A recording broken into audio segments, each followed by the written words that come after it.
Hey, what's going on, everybody? I am Nem, and we are here for a Comic Crusaders special presentation. We are going to be reviewing a new uh, D20 based gaming system based on the world of Dune, and it is from, and I got to get the name right because I always mispronounce this, Modiphius Entertainment, and it looks really cool. But before we get into that, I have to bring on my partner in crime who is going to help me talk about these incredible books and about the system in general. I'm talking about none other than my fellow gamer and D&D player extraordinaire, Mr. Jeff Bracey. How you doing, Jeff? Good to see you. Good to be here.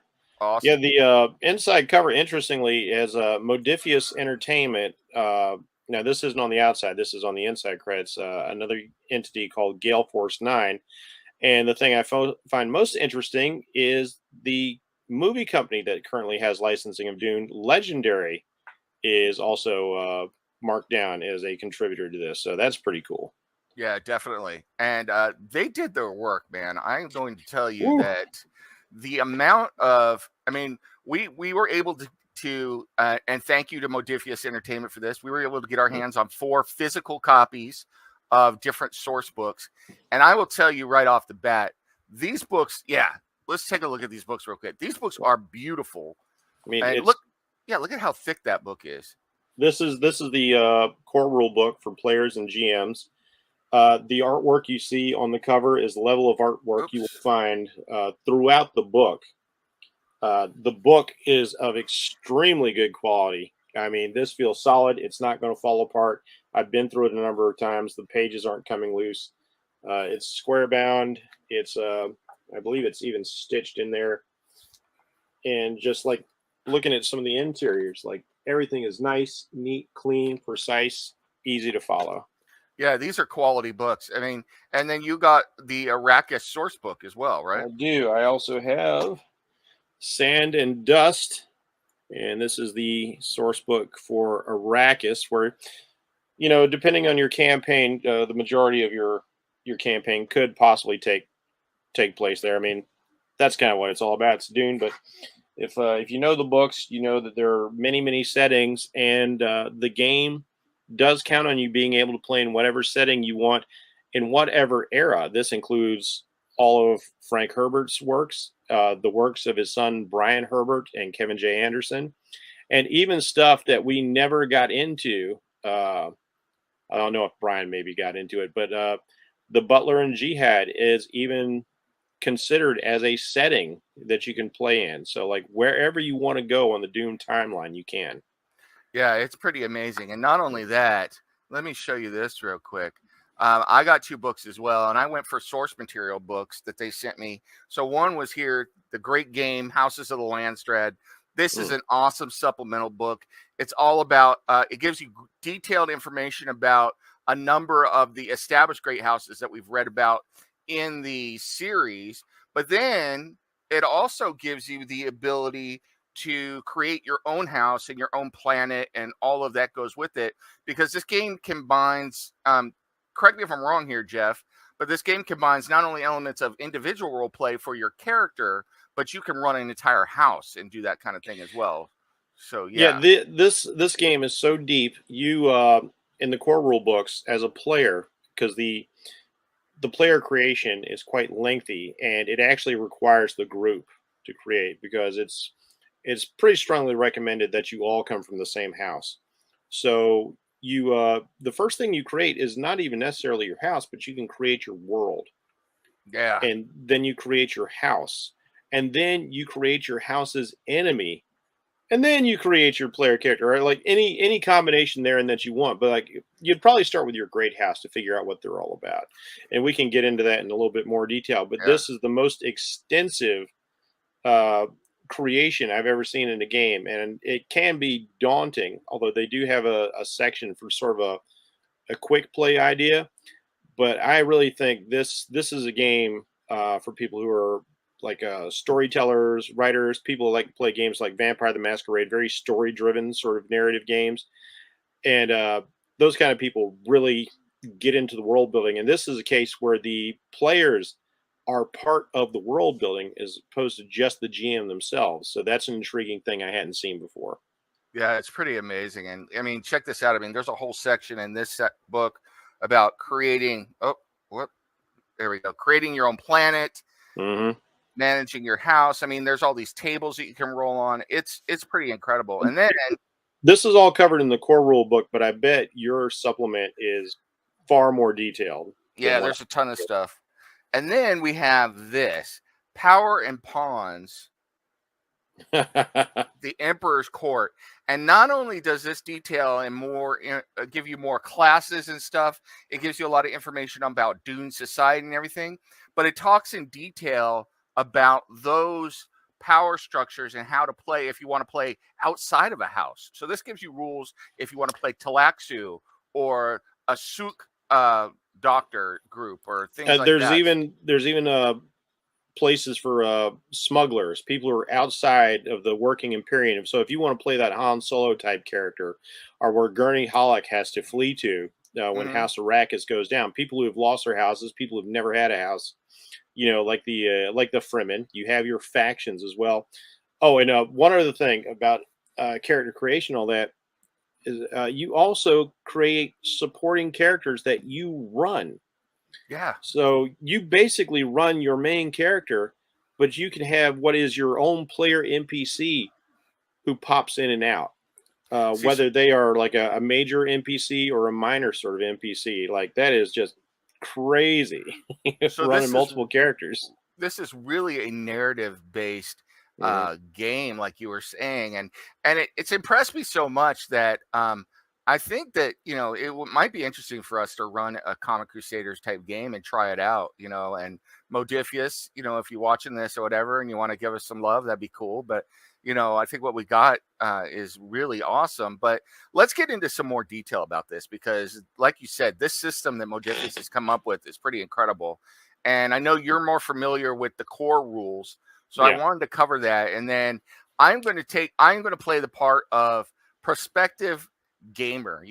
Both of us have decades of gaming experience, so I'm going to ask you some questions on behalf of all those gamers out there. But let's get into those core rules and creation system and do a little bit into that.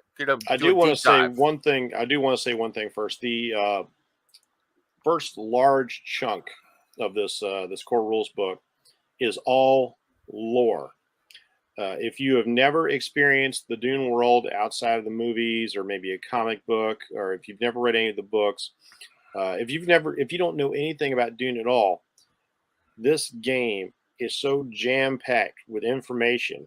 I found both in this and the Arrakis source book that it covers anything and everything you need to know. All the periods of Dune that stretch over 1,000 years. Tens of thousands of years if you're going to go all the way back to the Butler and Jihad. It has everything that has ever been printed or shown on screen, or it's all in there. So you don't have to worry about not having the resources to play any period of Dune. And that reminds me real quick. Let's throw this up there before we take that deep dive into the lore. So these are some pictures, and I'm going to show their website in a little bit, probably towards the end, but this is some of what they have on offer. I mean, this is the collector's edition, but look at how beautiful that artwork is. It's gorgeous. Is. I mean, that's Harkonnen and Atreides, and I think Imperial, their versions of the cover. Yeah, it's probably a House Carino back there. Yeah. And then this is that core rule book we were talking about. Just, I mean, the artwork throughout the books is absolutely beautiful. This is the House Harkonnen version of the core rule book. I mean, look at that. I mean, that is fantastic, and it's embossed and everything too. It's pretty cool. I mean, it's pretty crazy. Like you see the symbol for House Harkonnen on there, and that's another thing you get to determine. You get to determine your house sigil, its coat of arms. Like there is no detail that you don't get into. This game is all about like just really having fun with the details. And this is an example of the artwork that's in the books. I mean, just look at that, gorgeous. Yeah, absolutely incredible. And then what was I looking at here? This is the one of the books I have. So that's a closer look at the Powers and Pawns book. So yeah, I mean, this is just some amazing stuff. And if you look at their website, and we'll throw that up there in a minute, There's all sorts of cool stuff on their website. So we'll look at that at the end and give them a plug and shout out. But let's take that deep dive now into the core rule system, because I want to hear more about character creation and rules and all that, and ask you some questions about that as well. So take it away. All right. So, like I said, there are many aspects you get into, and again, this just thrilled me, and I feel like again, this is something that will speak not only to people who are fans of Dune, who are fans of games like Vampire the Masquerade, World of Darkness as a narrative game, but also people who are fans of George R. R. Martin because of the rich complexity and detail that go into these worlds. So when you create your house, you can have everything from a house that has just recently been formed, a nascent house, to a house minor, a house major, or a great house. Now, a great house are houses like the Carino, the Harkonnen, the Atreides. But within those houses, they have, their house majors. A great house will control a number of planets. Right. Whereas a major house might control just one planet. A minor house works for another house, and that might have like a landmass, like a continent on a planet. And then a nascent house might just have a territory. And the big thing about Dune really is very much the Game of Thrones, because everybody is always jockeying for position. Each house is always trying to become greater. There's nobody, according to the rules, there's nobody who's really happy just being like a little peon of a house. Everybody wants to work their way up that ladder. And this is where the conflict of the game continues. And the detailing going into this, you learn how many specialties your house has, depending on where you're at. And there's an effect in the game called threat. And the higher ranking you are as a house, gives you the more threat that you have. And so, like a nascent house can start with like nothing of any consequence, but by the time you get to great house, you might have a couple of primary specialties and some secondaries, and you might have like a whole host of enemies. Just it's really cool. So you're creating your house. How much? So my question is then, for on behalf of all the role players out there, you're obviously going to be, and you're going to talk us through this, creating a character as well. But how much does that house come into play? I mean, is there a state of play where you are controlling the house and it's house against your enemy or whatever, along with your role playing? Now, the interesting thing about that is depending on what level you want to play in, it is recommended that you kind of want to work your way up. So, like, for instance, like, I want to be Paul Atreides. Well, kind of let Paul Atreides be Paul Atreides, but you can take a background to be like the scion of a house. So, like, maybe you're not the first heir, but you can be on down the list. You don't necessarily start off as the sword master, but you work your way up. Now, there are roles within the houses. Yeah, there are things like the rulers, the concubines, the war masters, people like that. And again, the idea is you build your way up to that. Now, there's nothing wrong with starting at that level. If you want to go ahead and start at that epic level, I would recommend that more experienced players and GMs do that sort of thing. I think definitely as my first time playing through, it would be fun to start at the bottom and work your way up the ranks. Find your more lowly position and do that, because it is such an involved game. It would be better to start at these lower tiers, and that really allows you to understand the system as you work your way up through it. Very but cool. You get a few of those under your belt. You play like a campaign that lasts you a couple of years, you should be ready to jump in whatever tier play you want to by then. Kind of like, other role-playing games. Once you know the system, you can really play with the system. Awesome. All right. So yeah, keep telling us about what else you found out about it, like creating and everything. So, well, like one of my favorite things is like it's so doggone dense with all the things, because again, if you're familiar with Game of Thrones, if you're familiar with the Dune setting, you know how richly developed these are, and Dune even more so, because Dune gets into aspects of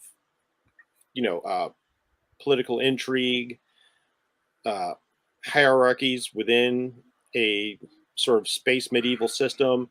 You get into economies, you get into religion, you get into technologies, and all of that is covered here. So your house can have multiple domains that we're responsible for, depending on what they are. And your house, your house is such a character in and of itself. Your house can be known as an artistic house, like house, like, oh, I've got this house that's full of like, they send out entertainers, troubadours, playwrights, and they're famed for putting on their operas and all that. But then you can have like a secondary hidden thing where all of your troubadours are actually assassins, and that's like a hidden thing your house does. So there's so many layers, or as they said within the Dune series, plans within plans within plans, wheels within wheels. Cool. So It you're does like have those layers. It's incredible how much this feels like the novel condensed into a game. you're the Toreador Assamites of the Right on, right on. See, like I knew a vampire player would get it. Sweet. So talk to me about then. Okay, so you create your house, and in my source book, they give And you create your world. yeah. You decide what sort of planet you live on, whether you live on like a blasted wasteland or like a completely industrialized planet, like say Gidi Prime, a wasteland like Arrakis, or a lush verdant planet like Caladan. Yeah, and I know And that in my source book they give you rules on, I don't maybe these are in the main book as well, but they give you rules on economy of your planet and getting yeah, resources for the house through that and all of those things. So once you create your house, what is next? We got player creation. Is that our next step? actually, no. The next step is you kind of define your enemy, because every Okay. house Ooh, has enemies, and like nice. that's something I hadn't seen since like what was the video game, the Lord of the Rings video game, where you play as like the sort of the half wraith character, and Oh, they Shadow of Mordor, and then Shadow of Mordor, and you yeah. have that enemy system where you define your own enemy, and your actions develops him. So the same thing sort of happens here, and they have all these great tables for rolling up, or of course, you can always pick through them. But you define your enemy and why, and like the lists of like why do you hate each other, or just how bad is the hate. I was like, oh, is there a little antipathy, or is it an outright Canely sort of situation where there is a assassination vendetta, house Yeah. versus house, where the ultimate destruction of the house, and you have tables for giving you past reasons for like, oh, there's some slight. There was some sort of theft. There's like maybe your house was a minor house that broke off from a major house and they didn't like that. Maybe it's some sort of familial insult, or your antipathy has been going on so long that there's one of the last rolls says like nobody knows anymore. This has You been just hate going on them. for thousands of years. Y'all just hate each other. It's just tradition at this point. It's Hatfields and McCoys, by like generations gone by. Yeah. Nice. Cool. So once you define your enemy, then I guess that is giving the GM stuff to play with at that point. Yes, yes. Okay. There's so much for the GM to do here. Like because as a group, because if you're going to be in your own house and your own planet and all this, and uh, collectively, you sort of decide this. No one player decides what the house is like, what the plant's like, that sort of thing. So it's a interesting collaborative creation effort before you get into your own personal creation, which is developing your character.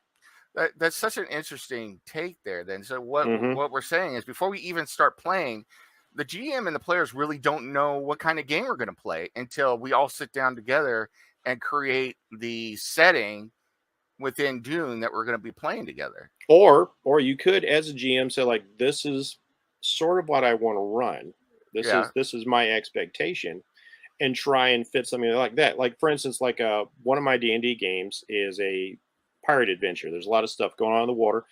Our session 0, I let everybody know that. So like, hey, if you want to create something that swims or breathes water, now would be the time. But if So you you want to be more probably challenging, play somebody who, like a warforge, who will sink if they yeah get in the water. play that dwarf fighter and see how that works out for you. Yeah. So okay, so we've created the house, we've created our enemy, and I'm assuming that when we create our enemy, they have a house and strengths and everything else. So Now that part is left up. Well, I won't say left up, but there's a lot of that is left up to the GM. You okay, give the house the reasons, and then the GM can decide why. And the power structures within Dune are they're so comprehensive. It's very much reflective of our living world. Whereas like your power can be based on the fact that like you are a military power, which is an odd power to be because there is no open warfare Hmm. uh, to stem the tide of interstellar conflict. The main order is assassination through the rules of Canely, and rarely is open war a thing. We only see that really in the first Dune movie, where the Emperor doesn't like how things are going with House Atreides, and he conspires with the Harkonnen to offer an opportunity for some open warfare house to house. But it can happen. You can have military powers like that. But like for instance, the Atreides is a farming power. The rice from Caladan Hmm.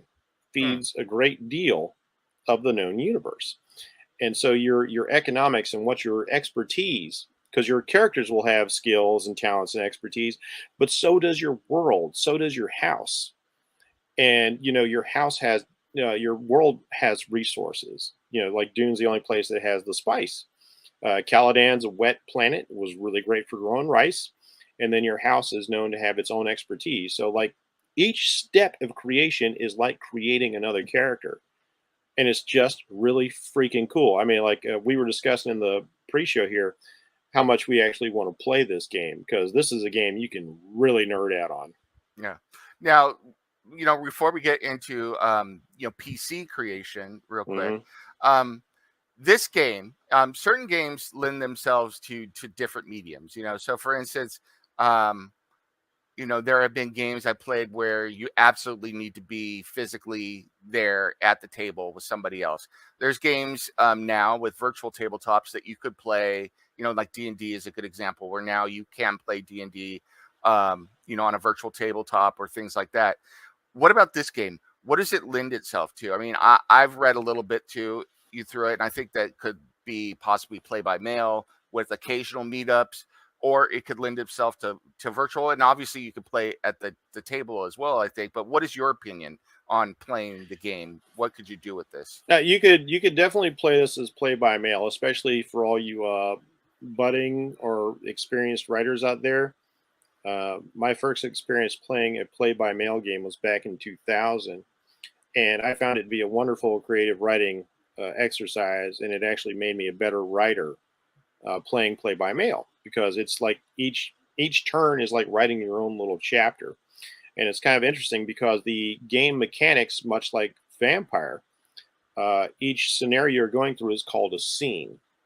And Hmm. so even though the game master isn't called a storyteller here, they did some things in their game mechanics to not be completely compared with Vampire. They switch a couple things around, but it's essentially the same sort of thing. So like you have a scene, and so yeah, it would work it as a narrative structure.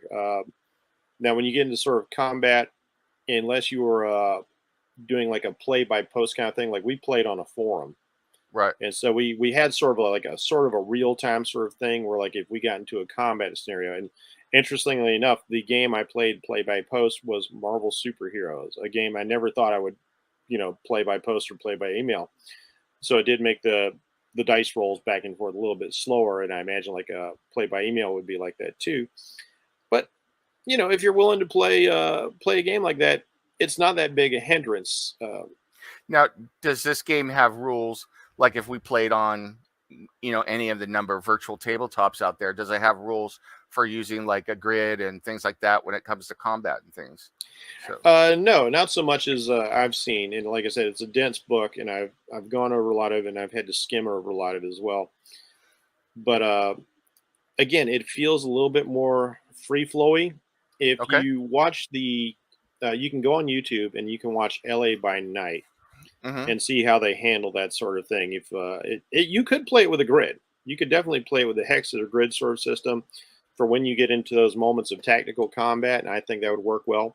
But you can also play it like that, where it's very theater of the mind if you play it in the vampire style, where the GM is just telling us like, okay, your opponent is like, Right. 15 feet away, and this is the setting, and you just kind of get through that. But there's nothing stopping somebody who's a little bit more involved, creating some maps, creating some grids, so you can actually have visual representations and have your little tokens and play Sweet. out the combat like that. But most of the time, you won't need to play like that. Now, I have to ask a question. All of us who are into RPGs and stuff like that, we love our dice. So there is Mhm. dice rolling involved at certain aspects here, right? This is also where it likens itself to Vampire, where you use a dice pool. Now, their big switch is they use D20s instead of D10s. Okay. And like Vampire, the GM assigns a difficulty, and you have to meet or exceed that difficulty rating. I love that system. Why don't you explain that though? Because it's very different for most RPG people. Well, They, this gets even more different. One thing they did to switch it up from Vampire, whereas like if you get the Vampire uses D10s, and if you get a right. 10, that's a critical success, and like a critical failure gives you issues, whereas a critical success gives you a bonus, and the same Yeah. thing happens here, but in different ways. So you have a pool of D20s, and it's decided how many D20s you're going to use, and this is involved by like the scenario, your character's stats, traits, abilities, and here they decide critical failure is rolling high. So that's one Mm, thing they did. It's like if you get a 20, that's a critical failure, and that will net you a complication, which ooh, will okay. affect things negatively, which is pretty cool. It's like they have their own crit fail system, and there's a table with potential complications, but of course it's always left up to the game master. But on top of that, they've got a couple of really neat mechanics that I hadn't seen before. The players have motivation. They have a what was it called in there? What was it called motivation? But they basically have a personality trait, a motivation, and you want that to coincide with what you're doing because people in Dune are very focused on things. And if you have a core characteristic that doesn't go with that, Hmm. that's going to affect your dice negatively. But if your motivation is like, I protect my house at all costs, and you do something reckless and silly, but it's still going to add to your dice pool, your dice Okay. roll. So that's going to help you. So what your character, hang on, let me see where it is here. About So inspiration. do you have to roll under the difficulty rating? Is that the way it works? No, you want to roll equal to or better. But not a 20. Drives. Here we go. Yeah. Okay. So real quick I to mean, everyone, like what it is like you're not rolling the dice, but the number of successes. right, right. Whether like those successes are lower, lower on end on the dice. But Yeah. what you have is your drive. So like your character drives are like duty, faith, justice, power, truth. And if those coincide with what you're doing, it helps you. If they don't, if you're going against, your basically your conscience, because these drives act like your alignment in D and Okay. D, Oh, and cool. because they affect your situation, your dice rolls. And on top of that, your players for their critical successes or an overabundance of success, you get what's called momentum, and you can save up to 6 momentum points, Hmm. and you can spend these momentum to buy an extra dice to roll or to create a trait that will help you out in a situation temporarily and do all these Interesting. beneficial things. But as you do that, the GM gets what's called threat, and so it balances out. So now he gets a resource called threat, which plays exactly like momentum, but it's for the NPCs who are opposing you. Cool. So it's a really interesting back and forth kind of chess match going on there. Like when to spend your momentum, when does Yeah. the GM spend his threat to affect dice rolls and situations? And for all you out there, to get you a little bit more understanding of this idea of skill dice and successes. So for example, I used to GM Vampire. Hmm. So let's say that you want to hit somebody with a pistol. You're shooting a pistol, for some reason. So you have a firearm skill, and you have I think a dex skill and Vampire, and that would determine how much dice. So if the total of those two skills was 7, you get 7 dice. And I say, you're taking a shot, you're running, jumping, leaping off a building, and firing at somebody 200 yards away. That's difficulty 8, let's say. So you Yeah. need to roll an 8, 9, or 10, and you need to get at least 3 successes to be successful. So you roll all those dices, and if you get at least 3 of those at 8, 9, or 10, then you're successful. And if you roll a 10, like I say, you rolled 4 10s, then you're like get uber successful, which means not only did you shoot, like you flipped over, shot, and you did the Deadpool scene where it's like the shell casing landed straight up and the smoke is coming out and you put it right through his head. And yeah, like for instance, here, let's say you've got a situation going on, like all right, let's say the DM says like, okay, you've got this task going on. Your target difficulty is going to be 4. Now you need to roll, and he signs you need let's say 3 successes to make this work, and your target difficulty, let's say, is 10 out of 20. So if you have a dice pool of say like 6 dice, 4 of those need to be under a 10 to succeed. And this is again affected by things like your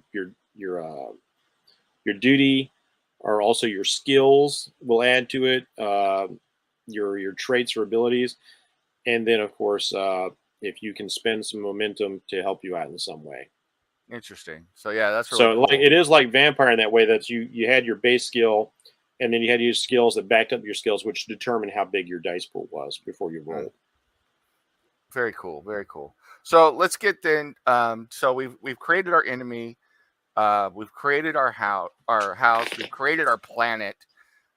We talked a little bit about some aspects of the PC. So what's next? So we've created our enemies. Is next our PC creation? PC creation, yes, indeed. Like once you know what your house is like, now you can decide where you fit into your house. And there are so many roles within a house. There's rulers, consorts, advisors, physicians, counselors, envoys, heirs, marshals, scholars, spy masters, sword masters, treasurers, and war masters, to name a few. Yeah. And then you have your outside people like smugglers. Yeah, and the source books I have, they include things like guild agents and face dancers, and I mean just and fremen, and just everything's out there. And each of them have their own rules and traits and everything. So it is a really complicated and not complicated, in-depth and cool system for you to be able to craft the kind of character you want, so. Yeah, so like you have your characters, you have your main character, and you also create your supporting character. You have 2 types of supporting characters, notable and minor. So there might be like the fence, say for instance, if you're a smuggler, you only go to from time to time, or there might be somebody you engage with more often, like a port authority, as you're trying to negotiate how to get in and out of a place as a smuggler. And some of your options there are like a sign of a house, Mentat, Bene Gesserit, or a Bene Gesserit trained noble lady. Sword master again, physician, smuggler, Fremen warrior, house officer, and there's just so many in there. And let me show you an example real quick. So for instance, in the Landstrap book, you have House Carino. So you can play a Sardaukar character, and there's rules for that. But here are some examples of some of the characters they have. You can get a look at this. So you got like the bodyguard. Oh, okay. I was going to pull up the pre-generated characters myself. Yeah. I mean, so there are some really cool examples in here of examples of different kind of characters. Now, I don't know if you have them in here, but in the core book, you actually get like a lot of people from the first book in particular. I have Paul Atreides, Lady Jessica, Gurney Halleck, Thufir Hawat, the Major Harkonnens, the Carinos. Yeah, these source books are really more templates for different kinds of characters. So it's like, for example, House Carino, and I'll just do Carino. You get all that great information about House Carino, and then they give you examples. So you got bodyguard, confidant, scheming noble, socialite, weak noble, which would be interesting to play a weak noble in House Carino. And then you've got the Sardaukar, and there's information on playing a Sardaukar character and a Sardaukar faction template. Yeah. And you can be a weak noble with ambitions. Yeah. You got the outsiders. You got the Talaxu here, and it talks about if you want to play a face dancer, sword masters, and Ganaz. That is something that I had never heard of. Really, really cool. So. Oh, that's what Duncan, Idaho was, in case you didn't know. I did not know that, and I thought I knew a lot. So, I mean, that's why he was, when they found his body, he was surrounded by 19 Sardaukar, because Duncan, Idaho was a badass. Yeah, you can even play a doctor with imperial conditioning. I mean, there's all sorts of cool stuff, and there's rules for imperial conditioning and breaking your conditioning. So, Mhm. yeah, cool stuff, cool stuff. I And mean, you might even be able to go outside the box. And initially, they do talk about Golas in the film, in the book.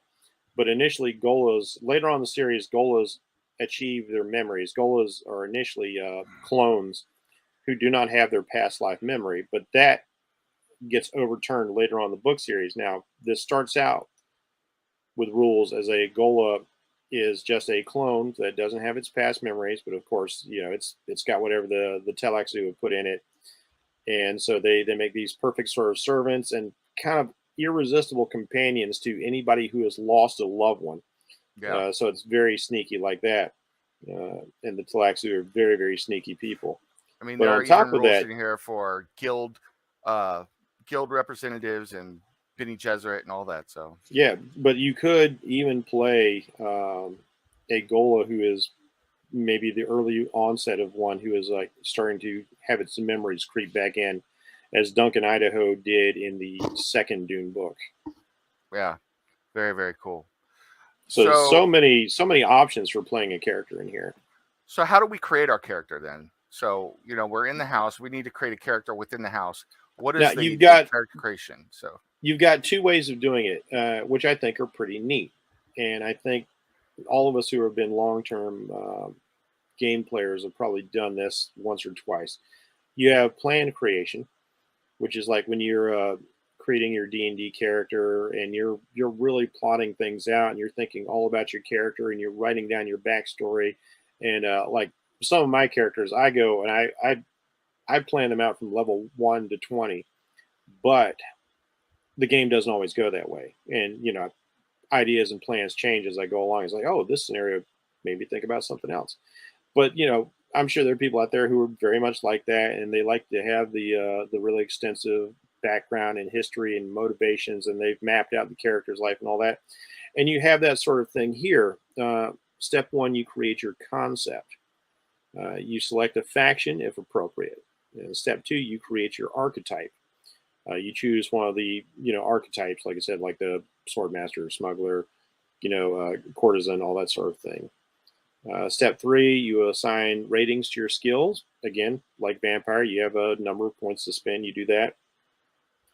Step four, you decide your focuses. Now, these are like your skills, and then there's your skills. Like, okay, I'm like, let's say one of my skills is let's say battle, mhm. and I decide I'm going to be like Thufir Hawat. I'm going to be or Peter Debris, a Mentat assassin. So like I have battle as a skill, and the sub skill, my expertise is assassin. So you do that. Let's see. Step five, you choose your range of talents, Cool. and then step six, you decide your drives and your drive statements. Like for instance, Lady Jessica's one of her drive statements says like, "I will pay for my own mistakes," and that's one of her things. Like Duncan Idaho's like, I will defend my house to the death. So things Cool. like that are in there. Once you have your drive statements, you actually get to choose assets. Now this is kind of like gearing up in D&D, and Mhm. your assets, depending on your house and your station, can be anything from personal trinkets that you carry, small weapons, maybe some gear like some armor, all the way up to having more important resources like vehicles or maybe some sort of wealth cache or things, equipment, things like that. So it can get big, but not too big Oh, because again, you're generally starting at a smaller level. okay. And then there are like little finishing trench touches. You play around with your traits a little bit, deciding on your ambition and little personal details because different characters have different ambitions. Like the Harkonnens is largely like a power sort of ambition. Like Fade is like, okay, I tried to assassinate my uncle a few times because I really want to be ruler of House Harkonnen right now. His ambition is power. Mhm. Whereas like if we look at like Ned Stark in Game of Thrones, his ambition would be truth. This guy is going to uncover the truth or his ambition might be justice, where he wants to see the right thing done no matter what the cost. So Now are you there? also Okay, go keep ahead. going. Keep going. Keep going. Now the other way of doing this, which I thought was interesting, is this is the planned character creation. You can do an unplanned character creation, which you Nice. have all of these choices, but you only fill in like a few of them. Like I was like, okay, as I play the game, I have 3 other skills I get to choose in the course of play. An extra ambition, or all these other details. So you let the story unfold. If you really want that sort of life experience sort of play, I was like, okay, I'm just a soldier in the Atreides military. I'm just a regular dude. But as things happen or things fall apart, it influences the choices I make, and that builds your character as the narrative goes on, which is also an interesting way to play the game. Now, is there? Um, I don't know if I missed it, but are there attributes, and is there leveling or experience type stuff in Yes, the yes, game? there is. Like the traits are basically like your attributes. Okay. But the leveling system, let me see where I've got my leveling system here. So let's see, archetypes, assets, talents and skills. Those are like your traits. I mean, they they don't list out anything like so like strength or dex or things like that, constitution and all that. Hmm. Instead, you have things like battle, which determines how good you are in a fight. You have understand, which is like a combination of intelligence, wisdom, perception sort of thing, where you Yeah. you have knowledge in certain areas. Um, and these also have like some of your traits and your attributes work into that. Like you might take your move skill, and you might decide like, okay, I want to put a little extra in the move, so I could be an acrobat, or I could be stealthy, or I could be incredibly unobtrusive. I blend in. I'm the guy you don't really see. I'm there, but I'm not there. I'm hiding in plain sight kind of guy. So it seems like those attributes are really tailored to storytelling instead of just straight up game mechanics. So Yeah, they've really yeah, created it's this system for storytelling. So exactly. It's not going to be like D&D where you're going to power game this thing out. This is all about the character and how the character fits in the story. Again, something that's going to feel very familiar to people who play Vampire or anything in the World of Darkness. very cool. Very cool. So okay, so we've created our PC. Now let's get down to brass tacks here. So now we're starting a campaign. What does let's go through a typical campaign, you and me. So let's say that both of us are uh I don't know, pick a house. You pick a house. So All right, let's say House Farino. Let's go ahead and be the rulers okay, of the universe. so we're in House Carino, and I'm a weak noble in House Carino, and you could be, who are you in House Carino? So Let's see. I will be a Mentat advisor. okay, sweet. So the weak noble and the Mentat advisor. So how do we proceed from there? I have a little inkling because the GM kind of determines the scenes and everything. So let's go, but just go through an example scenario of like a quick little beginning of the adventure, how that would work for all of us in role play. All So right, so let's say we are going to decide. Uh, we're going to decide our ambitions, and okay. let's say as a weak noble, you probably want to climb the ladder. Oh yeah, I want to And gain there's power. So all kinds of ways to climb the ladder. Like so, you choose power, and I might choose power to back you up. Your ambition is to like I will be the ruler of mm, House Korea. I will be the Padishah Emperor in due course. hmm. And my ambition, if I choose power as well, I will be the power behind the power. I will be the Ooh, one who nice. whispers in your ear to help you achieve your goals. You're my pater. So I'm your pater. I'm your yeah, Piter de Vries. yes. So cool. All right, so we're doing that, and the I GM mean, comes up like with. interestingly, like for instance, here's one of the notes they have on Piter on his NPC sheet. Mhm. He is completely loyal to House Harkonnen, but it also says, "I am my own man," Nice.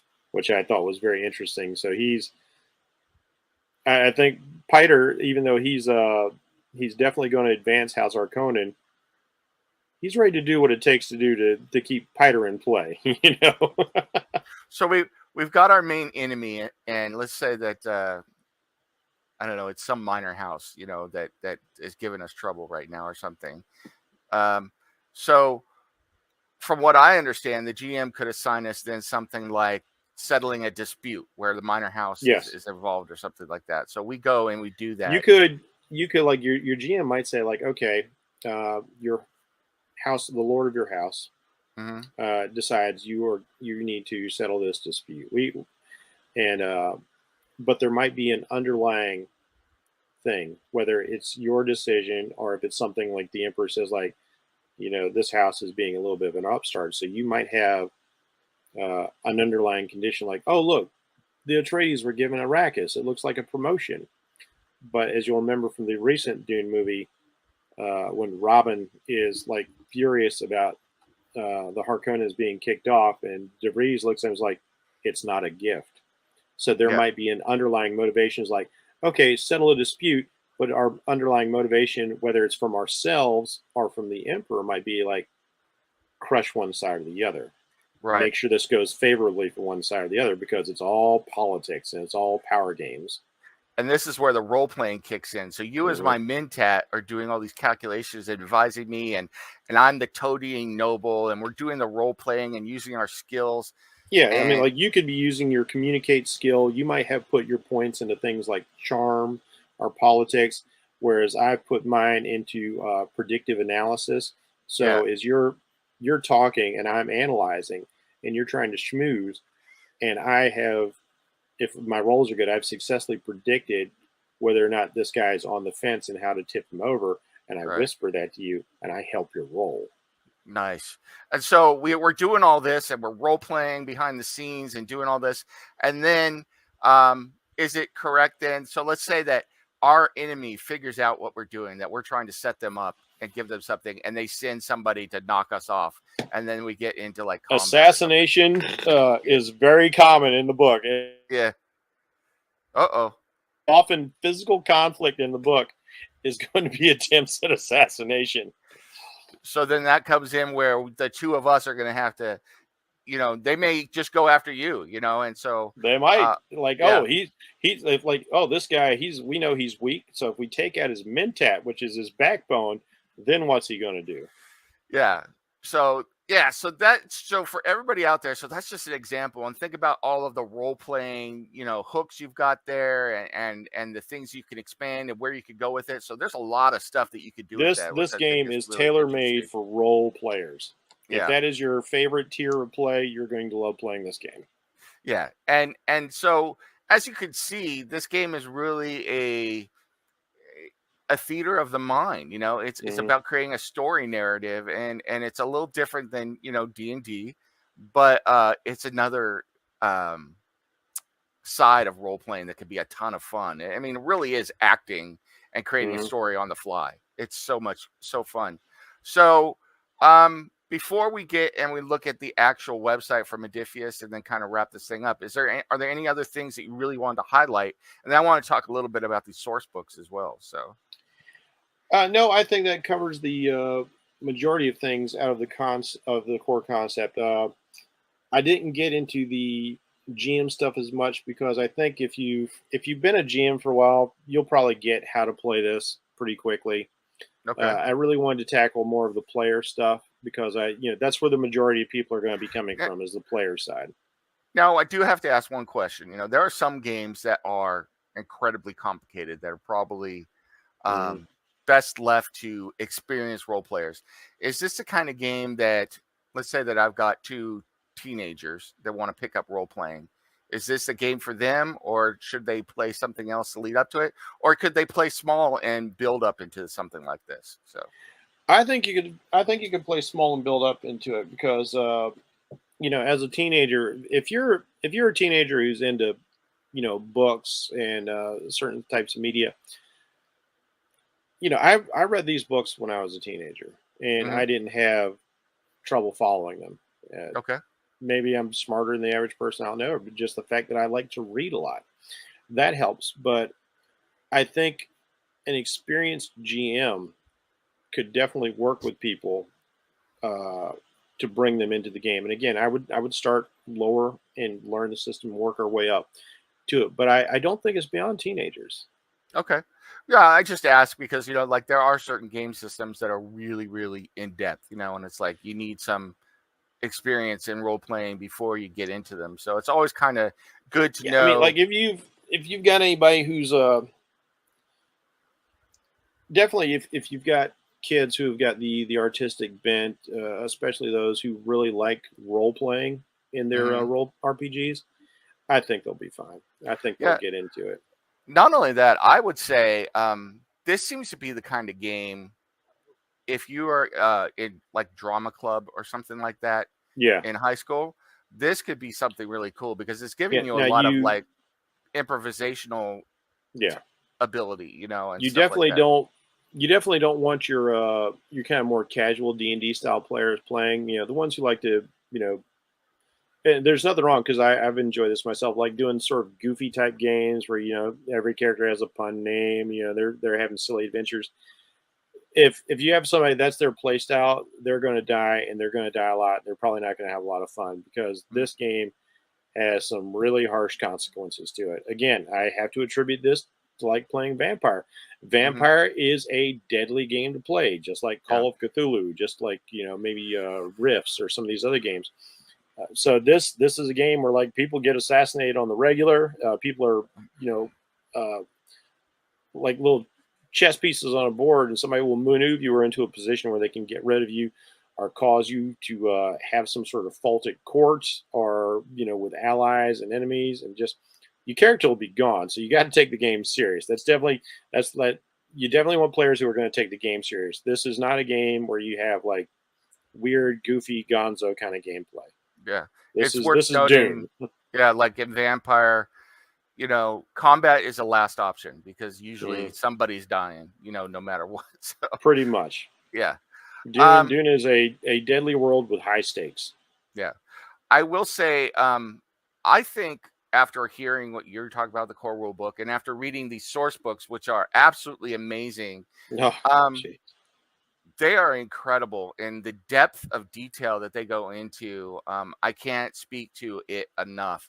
If you are just a Dune lover, it's worth picking up the books just to Yes. read them. So, I um, haven't read the books in years, and this was reminding me of stuff I had forgotten, including the fact that the Arrakis book, for instance, does not just tell you like, oh, Dune is just a big planet of sand. It's an actual ecology and explains the ecology of the creatures and the nature of the different zones. I'd forgotten that Dune had a polar zone. yeah, I'd forgotten about like some of the sinkholes of sand. Like I remember drum sand, for instance, which reverberates when you step on it.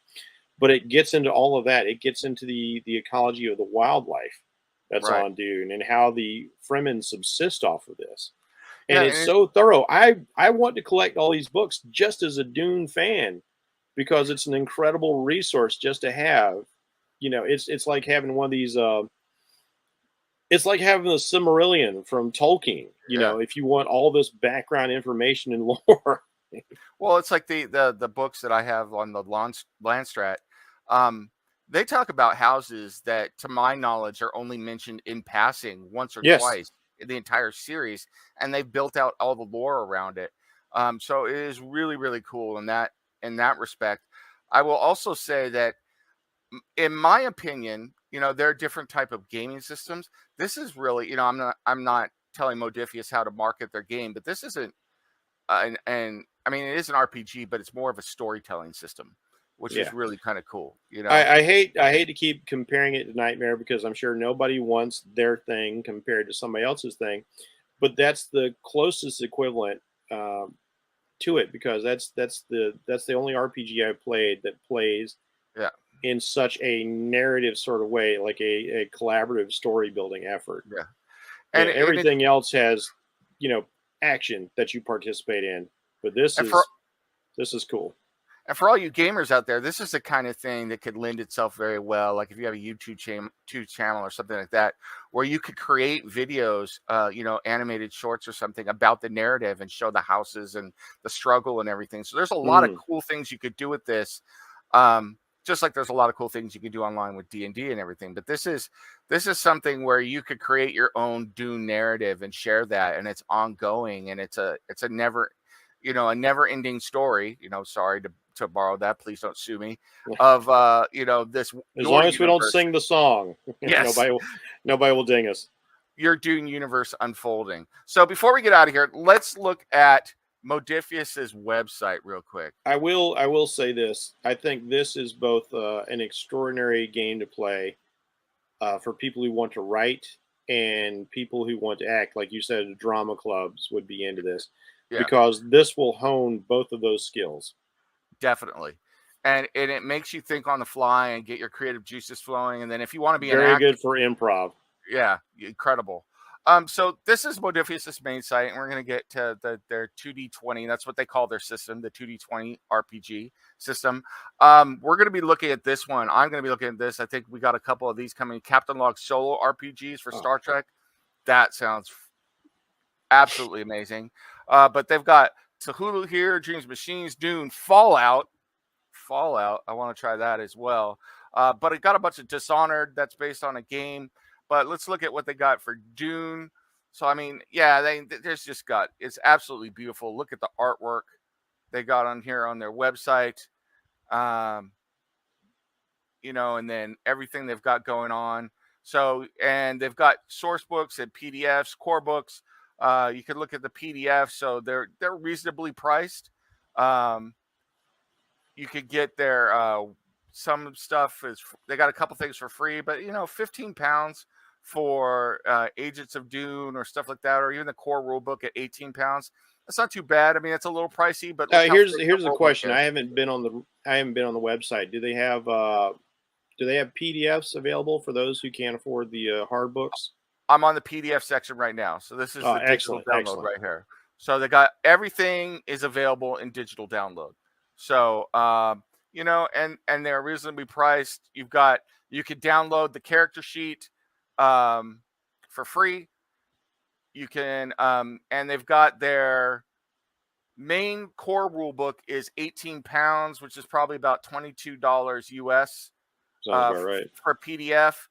And I mean, but that sounds a little expensive, but let's put that up there again for Jeff. How thick that thing is. Look at this. This book is how many pages? Let's see, at least 329 pages. Like I said, it is the size and quality of the 5e DMG, but even better if you ask me. The DMG for Dungeons and Dragons does leave a lot of stuff open, which the game is meant to be more open. That's Dungeons and Dragons from day one. Gygax always said, do with the game what you want, but this is a very specific game, and they give you all the tools you need to play within the Dune universe. Yeah. And the core rule book, if you want to buy a physical copy, is £45, which I think that's like $55. It's still not bad because, like the bigger D&D books are $50 and they're now going up to $60, which is really shame. Yeah.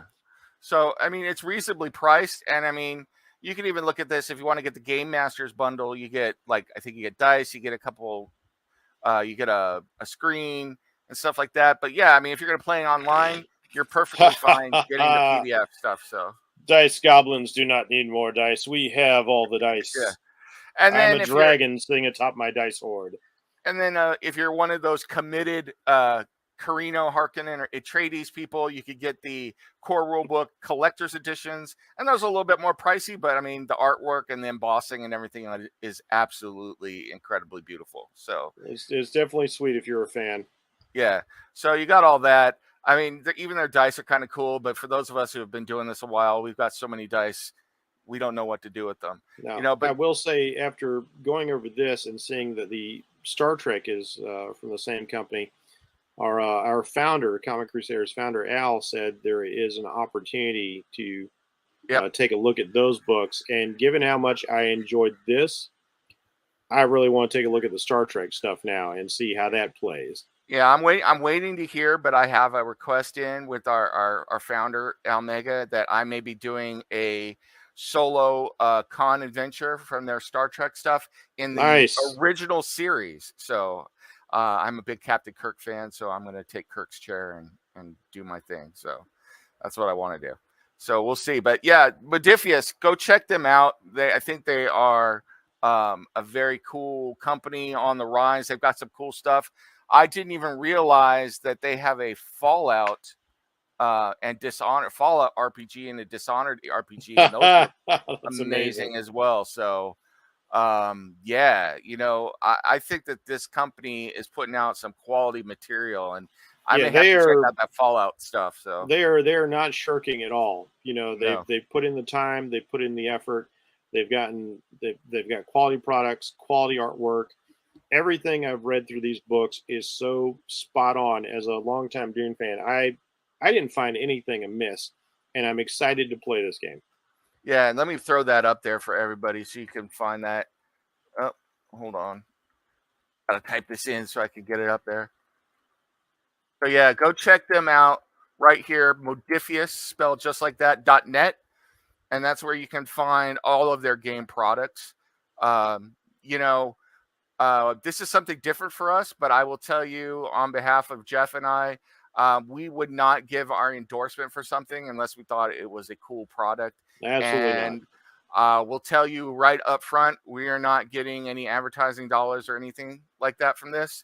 No paid sponsorships for the Comic Crusaders. Yeah, they were very kind to send us physical copies, which we do get sometimes, but that is the extent of what happened with that. So I was delightfully surprised by that because I was asking Al, I was like, all right, so which email should I expect the PDF from? It's like, no, you're getting a book. It's like, what?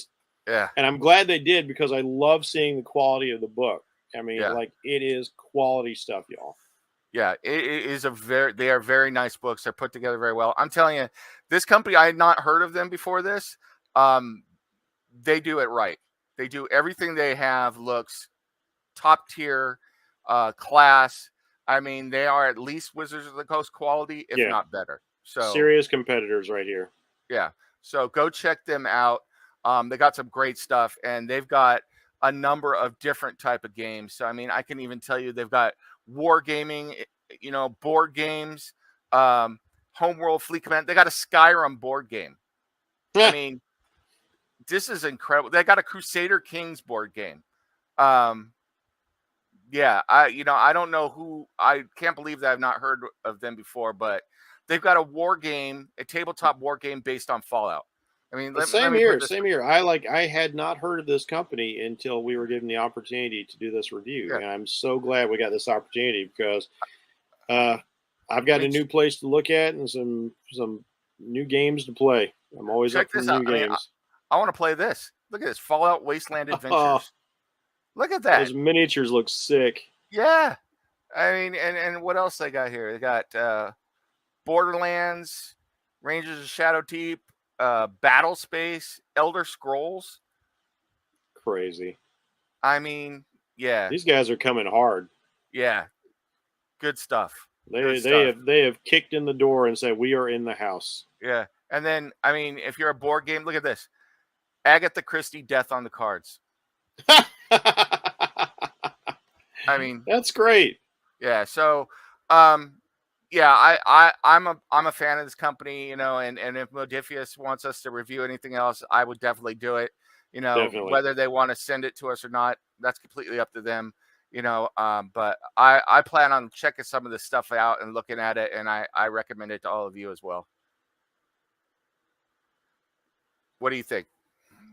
They get 2 big thumbs up from me. Like I said, the highest compliment I can give them is after reading the material, I want to play the game.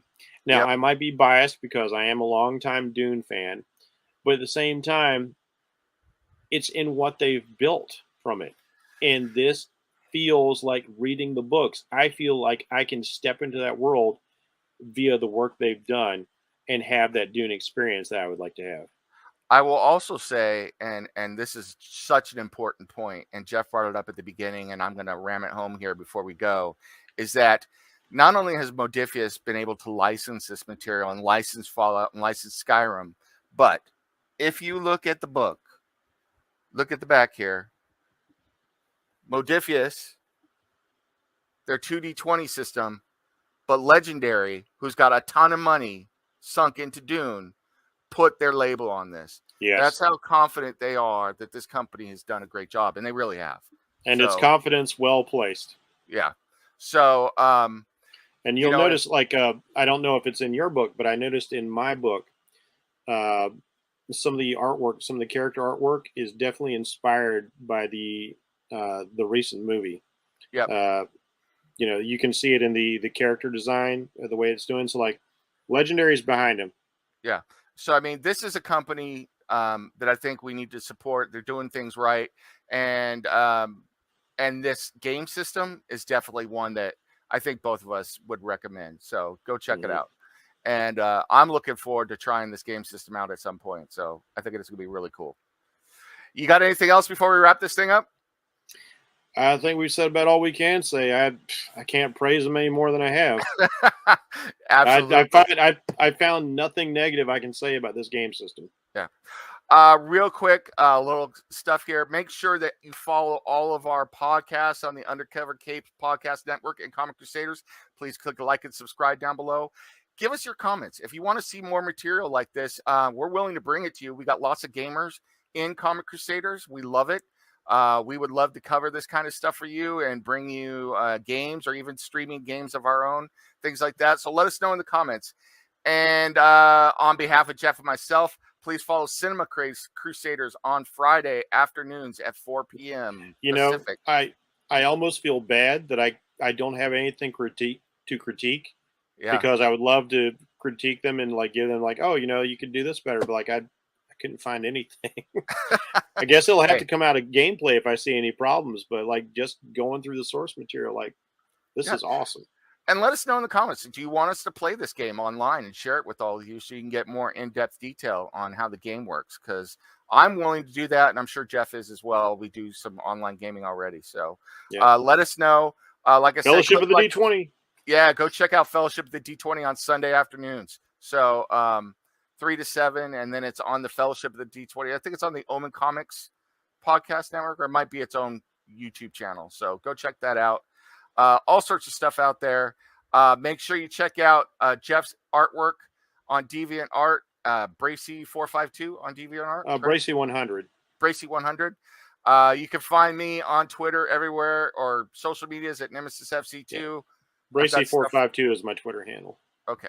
I'm out there. I've got stuff for comics and novels and all sorts of stuff out there. So you'll find us. We're around. And I hope you enjoyed this, and go role play. Go have some fun. Create new stories. Absolutely. Yep. On behalf of Jeff and myself, on behalf of Comic Crusaders and Undercover Capes Podcast Network, we're out of here, everyone. Bye.